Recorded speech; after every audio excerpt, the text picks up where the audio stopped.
What up, everybody? Josh Samuel here. Thank you all so much once again for tuning in. Now, aside from a hit or miss latter part of Season 1 and killing off of Mahershala Ali's Cottonmouth, Season 1 of Luke Cage was overall a solid debut for the hero of Harlem.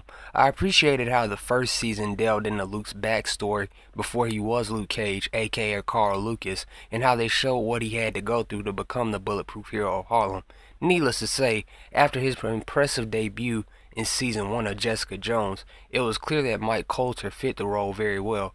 Season 2 finds Luke in a much bigger spotlight, as well as facing a more formidable, albeit similar, foe. He's still dating Claire after her failed attempts with Matt, as well as still keeping Pop's barbershop alive, even with less than enough cash coming in. This is the one thing that I admired about Luke Cage as a show from the start. With it being set in Harlem, it looks and feels like Harlem. Luke kicks ass and takes names. But anyway, back to Season 2. Season 2's main antagonist is a guy who goes by the name of Bushmaster, alright? Though he's living in Harlem, his Jamaican heritage is both evidenced by his accent and his tragic backstory. Somehow, this all ties to the Stokes family, who is being kept alive and kicking thanks to Shays and Mariah Dillard, and Luke, who is trying to keep everyone and everything in check. Mike Colter is still the hard-knuckle busting hero that he was from Season 1, and this is a good thing. Even against the odds, similarly to Superman, Luke is always trying to do the right thing. There is one scene in particular in Claire's apartment that predictably leads to their eventual breakup that I wasn't too fond of, but honestly, her presence didn't do much this season like it has in other shows.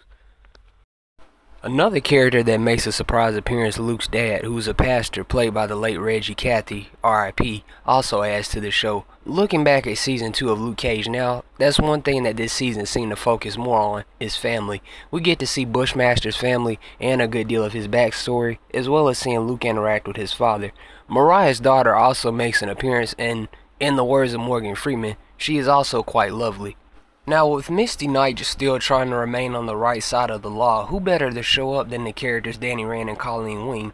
I don't know what it is, but it seems like Danny Rand was at his best on Season 2 of Luke Cage, then admittedly he's been elsewhere. I couldn't help but be one of the many imagining a Heroes for Hire series, but thanks to Disney and the chuckles of Goofy, it seems that Iron Fist won't even reach Season 3. But anyway, I really enjoyed seeing Danny Rand in the episodes that he was in, and Finn and Mike are paired really well with each other, which is why I would really like a Heroes for Hire series, but that's likely not going to happen.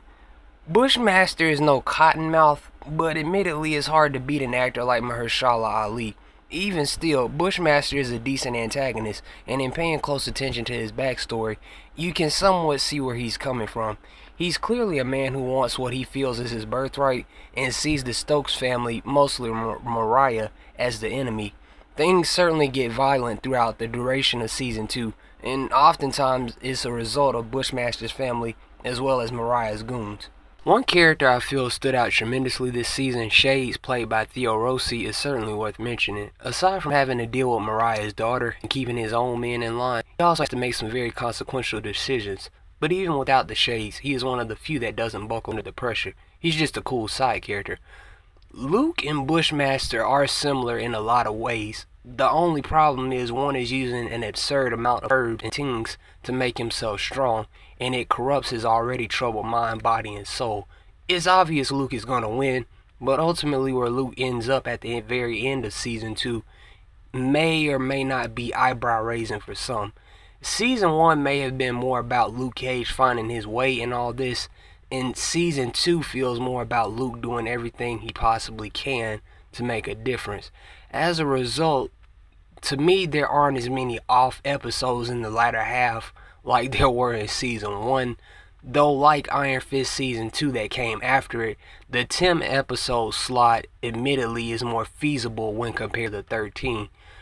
Luke Cage isn't necessarily as Afrocentric like Black Panther is, can I say that on YouTube? But it certainly doesn't shy away from the issues that minorities, particularly African Americans, face, and does a solid job at making Luke Cage a guy to root for.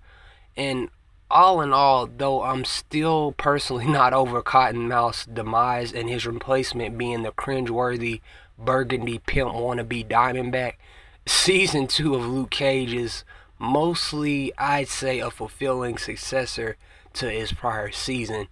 And, while Jessica Jones is the only show that is set to get a third season now that Iron Fist is dead and asleep, and Daredevil Season 3 is set to premiere Friday, it's anyone's guess as to whether or not Netflix will renew Luke Cage for a third season. With enough unanswered questions after some shocking betrayals and surprise twists, we can only hope that Luke Cage does get a third season, because there's certainly room for more.